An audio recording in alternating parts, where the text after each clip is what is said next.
बिस्मिल्लाहिर्रहमानिर्रहीम, अस्सलाम वालेकुम। ये जी पाकिस्तान गवर्नमेंट का क्रिप्टो करेंसी के खिलाफ क्रैकडाउन जारी है और लेटेस्ट न्यूज़ ये है कि एफआईए के जो डायरेक्टर जनरल हैं डॉक्टर सनाउल्लाह अब्बासी, उन्होंने कहा है कि पाकिस्तान में जो क्रिप्टो की वेबसाइट्स काम कर रही हैं, जो क्रिप्टो के पोर्टल्स काम कर रहे हैं, जो अभी ओपन होते हैं जिनकी वेबसाइट्स, उनको पीटीए यानी पाकिस्तान टेलीकॉम अथॉरिटी के जरिए ब्लॉक कर दिया जाएगा। ये वेबसाइट यहाँ पे ओपन ही नहीं हो सकेंगी और उसकी वजह यह है कि इसके जरिए हम फ्रॉड और मनी लॉन्ड्रिंग को रोकेंगे, क्योंकि आपको पता है कि गवर्नमेंट ये कह रही है कि क्रिप्टो करेंसी के जरिए पाकिस्तानियों का जो पैसा है वो मुल्क से बाहर भेजा जा रहा है। और ये बात उन्होंने स्टेट बैंक के साथ मीटिंग में कही है, जहां स्टेट बैंक के ऑफिशियल्स ने भी कहा कि जी हमने भी जो सिंध हाई कोर्ट को दिया है अपनी रिकमेंडेशंस, वो भी यही है कि पाकिस्तान में क्रिप्टो करेंसी को बैन कर दिया जाए। साथ उन्होंने अब्बासी साहब जो कि डीजीएफआई हैं, उन्होंने कहा कि क्रिप्टो करेंसी के जरिए फ्रॉड का एक नया रास्ता लोगों को मिल गया है जिसको रोकना जरूरी है। और यूएस, यूके, कनाडा में बेशक क्रिप्टो करेंसी लीगल है, लेकिन ये चाइना में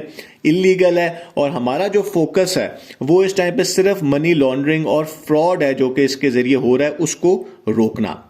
साथ एक ये बात भी हमें पता होनी चाहिए कि इस टाइम के ऊपर जो एंटी मनी लॉन्ड्रिंग एक्ट है और जो electronic prevention of crime bills हैं जो कि ऑलरेडी पाकिस्तान में पास हो चुके हैं, जिसके जरिए इलेक्ट्रॉनिक क्राइम्स पे सजाएं हैं, उसमें कहीं क्रिप्टो का जिक्र नहीं है, क्योंकि पाकिस्तान में जो क्रिप्टो करेंसीज हैं वो रेगुलराइज नहीं हुई हुई। बेशक वो लीगल हो या इलीगल हो, लेकिन वो कानूनी तौर पर वो कहीं डिफाइन नहीं है। सिर्फ स्टेट बैंक ऑफ पाकिस्तान का एक लेटर है 2018 का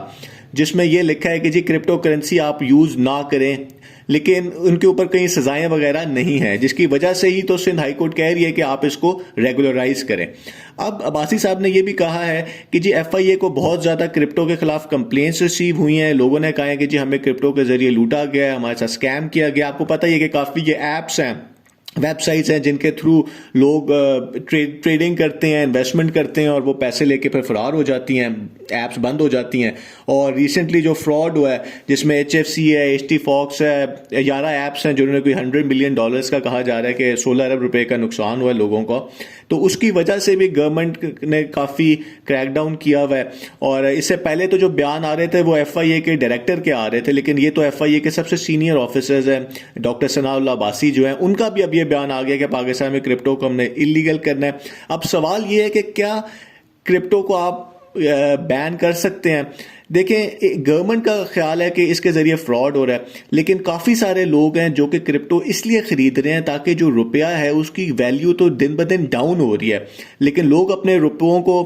कन्वर्ट कर रहे हैं क्रिप्टो में ताकि उनको लगता है कि क्रिप्टो की वैल्यू कुछ टाइम के बाद ज़्यादा हो जाएगी, तो उनके जो पैसे हैं उनकी वैल्यू सेव रहेगी।